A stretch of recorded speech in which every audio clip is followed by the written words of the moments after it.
Okay, reflecting on the week we've had in Yorta Yorta country, it's been quite an amazing week. I've certainly learnt a lot, and I'd like to acknowledge how welcome we were made. Right from the start, we arrived at Rumbarella and we were given the task of making the emu necklace. That was an indication that for this period of time, we're part of their community. Yeah. I mean, one of the main issues that came up for me was, exploring the question of Indigenous identity. I mean, they, people can identify as Indigenous for many different reasons. Um, they might have connection to a particular clan or a nation or a language group. They might be involved in a community. Um, I mean, it's an individual thing as to whether a person can identify as Indigenous, but it's not that. Okay, then they're part of the. I mean, I've got the image in my mind of an Indigenous person as someone who lives on country and performs ceremony and hunts and the like. And of course, it's nothing like that. I mean, that cultural practices are important, um, but you don't need to live on country to be Indigenous. You don't need to speak the language. You don't need to know all the dreaming stories. Many Indigenous people can live mainstream lives. Um, live in an urban environment and not be that closely connected to country at all. Um, it was particularly um, interesting to see the strength of the connection with the historical figures like William Cooper and Shadrach James and the like. It's very much respected how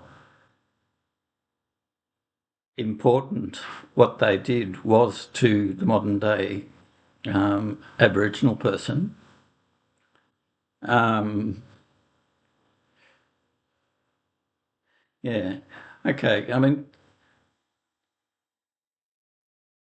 I was also impressed with the tour we did at the Danya Centre of the country, and how from our point of view we look at the country and we see you know I guess we see this as a healthy country, but so many things that they pointed out to us that indicated how it was in fact sick, like all the leaf litter, no grasses, no big red gum trees, um, only small saplings, um, and on the other side of things was impressive the way the connection to the country comes in. That like for example, they could look at the bark of a tree and know that it's now time to go and catch the yellow belly fish. They can look at the barrow grub holes in the ground and how you know know how old that grub hole is, and take indications from that as well.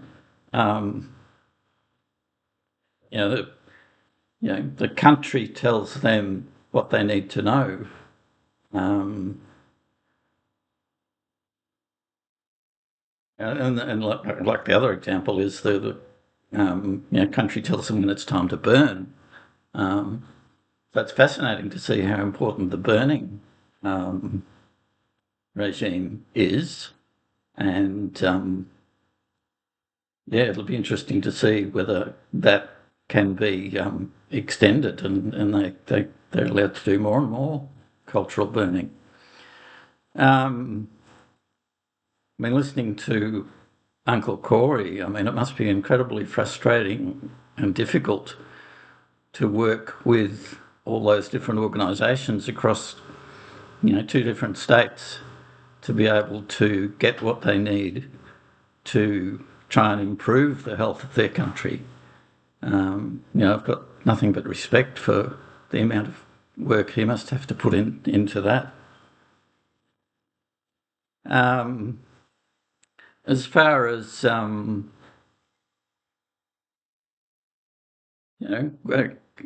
to prepare for future interactions, I guess before you go out to a visit with an Indigenous community, you need to learn as much as you can about the group, learn about their country, familiarise yourself with any protocols there may be, be aware of their history, communicate in advance to confirm why you want to talk to them on country, learn some language, even just something simple as the name of the river, the Dungala, would probably be important. Be aware of what might be restricted areas, gender-specific areas, seasonal considerations, know the key organisations, like the Kaela Institute, the Yorta Yorta, what is it, the YYNAC, the Yorta Yorta Nations Aboriginal Council.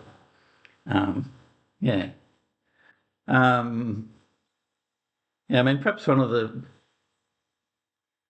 the comments that I think it was Michael made when we were touring Dungala. I asked him what he thought of the health of the Murray River, and he said, he sees it as nothing more than an irrigation drain. Linking that back to the article that we read about Colin Walker has watched his Murray River supermarket get very sick. I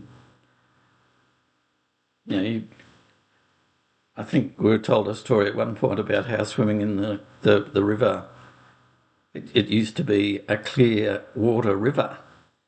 You could drop something in the river and see it float to the bottom, and clearly that's not the case anymore. Anyway, it's been, as I said, it's been an incredibly interesting week, and I'm looking forward to what we can learn in the next week. So, okay, thank you very much.